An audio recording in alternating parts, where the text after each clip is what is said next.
What's up, everybody? Sinchill here, and today I wanted to talk about my thoughts on the recent Nintendo Direct. Now, I know this happened a couple of days ago, but unfortunately, I was pretty much out of commission thanks to working a midnight shift and being extremely tired. But better late than never, right? So I'm going to be going at this just from memory. I'm not using any sort of script or anything. I just wanted to talk about what I think we got from the Direct and what we can look forward to. So first off, I just wanted to say I'm actually pretty excited from what we saw in the Nintendo Direct. I liked the fact that we got some new characters, three character reveals actually, and I'll talk about the last one later on. But I'm very happy about how I saw what the roster is. I'm extremely happy about Spirits, and I'm actually very intrigued and hopeful for what they're doing with online mode in Super Smash. So starting off with the two character reveals, we got Ken and Incineroar, so it proved that the Grinch leak was fake. Now, if you guys don't remember, or if none of you actually watched it, when I posted a video up about the banner leak, um, I was on Team Neutral. There was evidence going either way, and so I was kind of like, if this is real, cool. If it's not, cool. And so I'm not really hurt or affected either way. I'm happy we got Ken and Incineroar.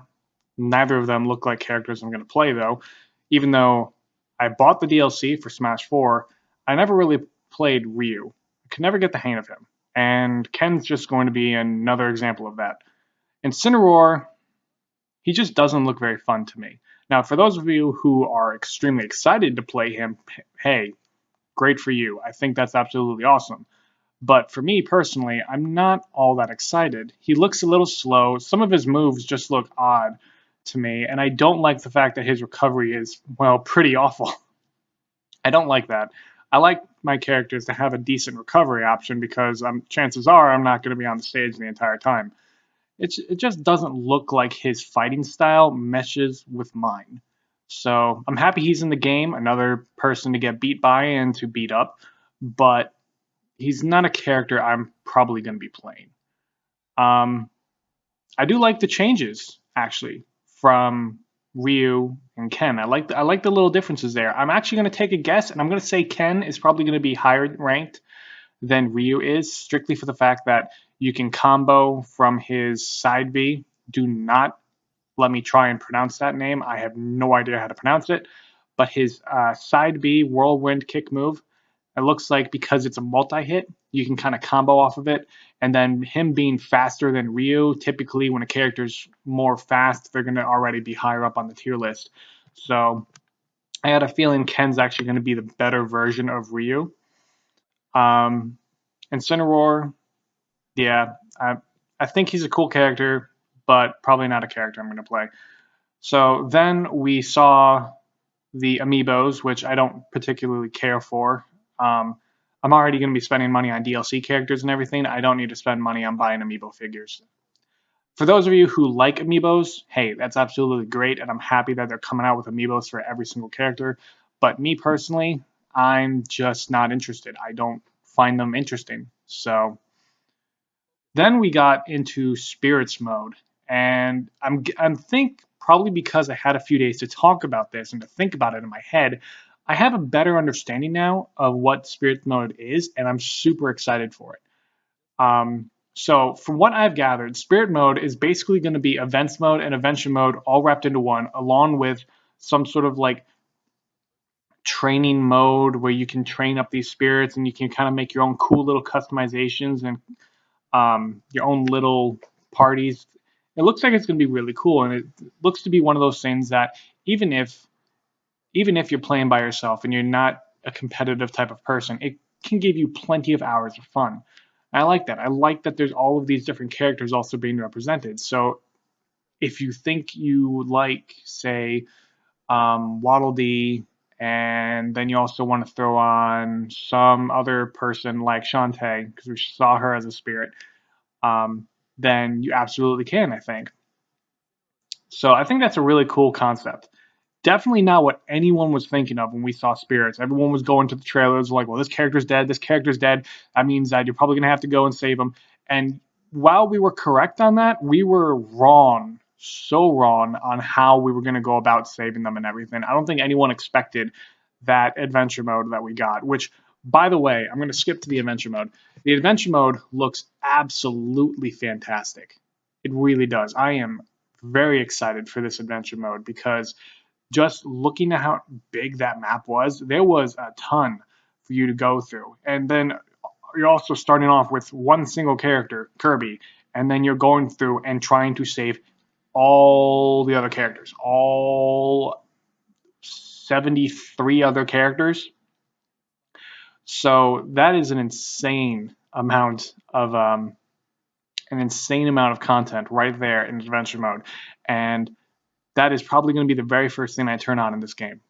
I turn on the game, take a look at the stages, and go, cool, hit right into the adventure mode because my number one goal is to unlock all the characters. And after I unlock all the characters, then I can start messing around with everything else. But adventure mode, that world of light, I'm going to be diving right into that. And also, I love the lyrics. I love the lyrics. That's not typically the music I listen to, but I can appreciate it. And so I would love to actually have the lyric version of the main theme song be the opening theme song when you boot up the game.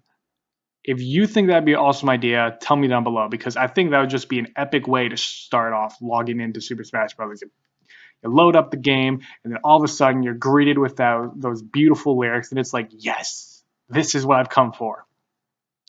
And I think that's going to be a really cool thing if they decide to do that, or at least have the option. Have the option for main theme song, non-lyrical version, lyrical version. I think they should do that since Ultimate seems to be all about choices and giving the player as many choices as possible. I think they should allow you to have that choice as well. But if not, I can still listen to it on YouTube, so it's no big deal. Now, moving on into what we saw in the online portion, I'm actually excited. I know a lot of people are not excited. They think it's a step backwards, but I'm actually hopeful. So, as you guys saw in the direct, we're moving away from the typical online mode where we have for glory and for fun, and that's it. Now, you had it separated two ways: for glory, all competitive; for fun, all casual. And you couldn't really mix and match unless you were playing with friends. And that was kind of limiting, I guess. So now what they're doing is they're going away with that. And at the very beginning, when you log into Super Smash Online, you are able to set preferred rules. These are the rules that you would like to play with. And I know that a lot of people are a little annoyed over the fact that you're not guaranteed, but because they're making it so customizable to the point where you could be one person could be, I want 1v1, 3 stock, 8 minutes, no hazards, no items, good to go. And the other person could be 1v1, 3 stock, 2 minutes, Omega field only. Yeah. The 1v1, that's probably going to be getting a ton of traffic. So I don't think we as a competitive scene need to really worry that much. And it's not that big of a deal if you go from fighting on Omega form only to Battlefield only to no hazards.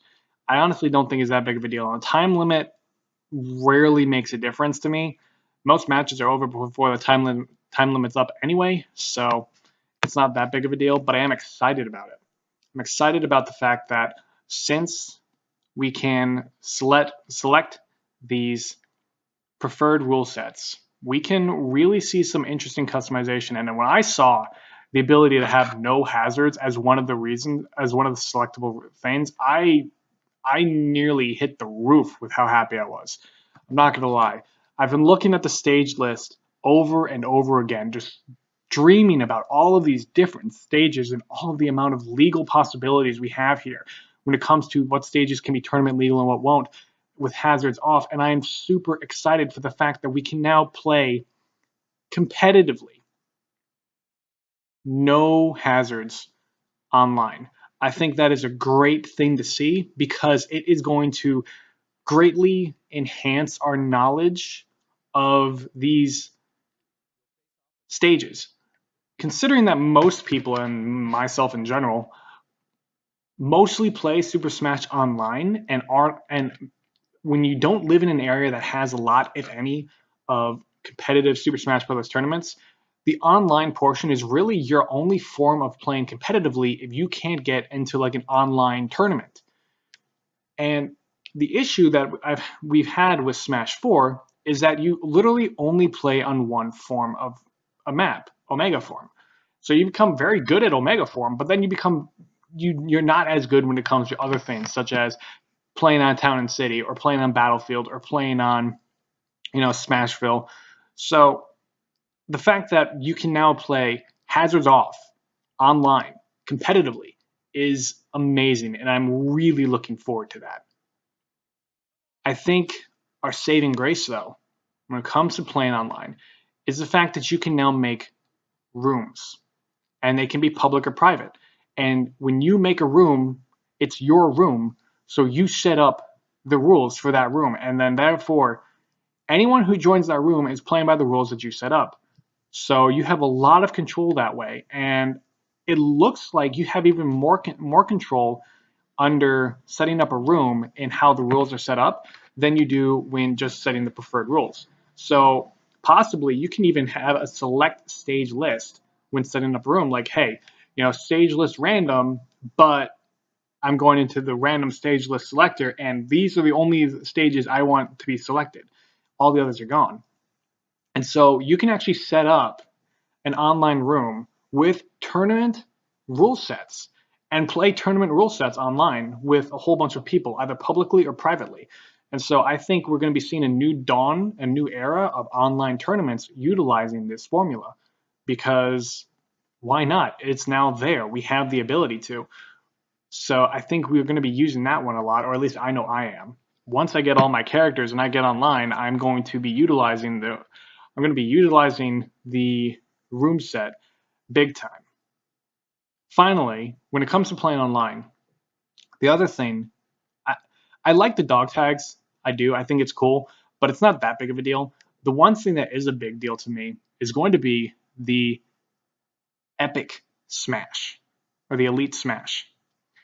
And that looks great. And I only hope that I have enough skill in order to get to it because it sounds like you need to be really good in Super Smash in order to be able to unlock the Elite Smash mode when it comes to playing online, which is where I'm assuming almost all of the competitors are going to try and hit. They're going to try their best to where they can play an Elite Smash. And I tell you, I'm going to be doing the exact same thing. I'm really hoping to be able to get into Elite Smash and for my wins to help balance the game. Because we were told in the direct, if the team decides to balance the game, which I'm sure they will, they tried to balance Super Smash Bros. 4, and I'm willing to bet once they start up bringing out DLC characters, they're going to try and balance the game a little bit. Because even if the game comes out relatively balanced, as it is next month, the second they start adding DLC characters, it's going to shift that balance a bit.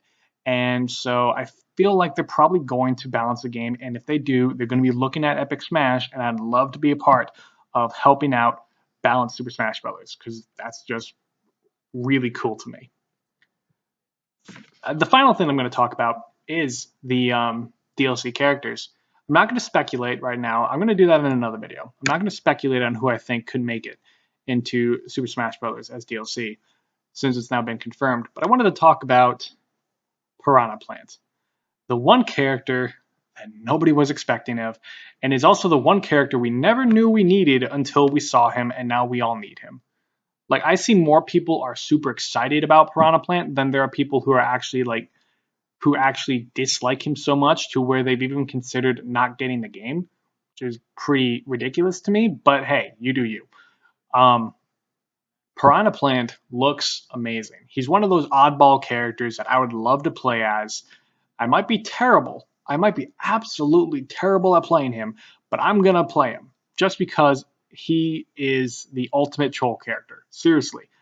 Prior to the announcement of Piranha Plant, everyone figured that Pichu was a troll character. If you got beat by Pichu, you were bad because Pichu was originally designed to be bad in Super Smash Bros. So if you got beat by Pichu, you might as well just walk away now because you just got beat by a terrible rat. Well, Pichu had better step aside because now we got Piranha Plant, and if you get beat by a plant, you are terrible. That's just it. You are terrible if you get beat by a plant. But I know I'm going to be getting him. I cannot wait. I cannot wait to try him out. He looks really unique. Some of his moves are a little interesting, such as the blowing poison cloud and the spiky ball. We don't really know all of the attributes of these moves, but I'm very excited to learn. His side B or down B, the one with the extremely long range that we saw of, that looks incredible, and he looks to have a very good recovery. So I'm excited for him, and he just looks like he already fits in so well in Super Smash Brothers. So he's definitely one. He's definitely a keeper, and he's definitely the far out of left field character that we knew we could expect from Sakurai, but we honestly had no idea it was going to be a Piranha Plant. But overall, I must say I am very happy with the direct. I'm happy with what we learned of. I'm happy with the character list. I'm happy with adventure mode, spirits mode. I'm happy with online. I'm optimistic about how it's going to go. I'm excited.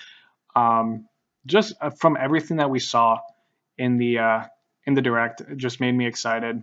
And yeah, almost 1 month until the game releases. Almost one exact month until the game releases, guys. We're getting close. So if you haven't already gotten your pre-ordered Super Smash Brothers, I highly suggest that you pre-order it, register it in Nintendo so you can get Piranha Plant. But anyway, those are my thoughts on the Direct. Even though they're late, like I said, I was out of commission, but I plan on pumping out some videos, pumping out plenty of videos soon. So look forward to that. And yeah, leave me a comment down below if you liked it or if there's something I forgot to talk about. As I said, this was all kind of just spitfire. Wasn't really no script, just going at it. So tell me what you think in the comments down below. And if you could just like the video and subscribe, that would be absolutely wonderful. Channel is still small, but I'm hoping for it to grow. And yeah, I'll talk to you all later, guys. Have a good one.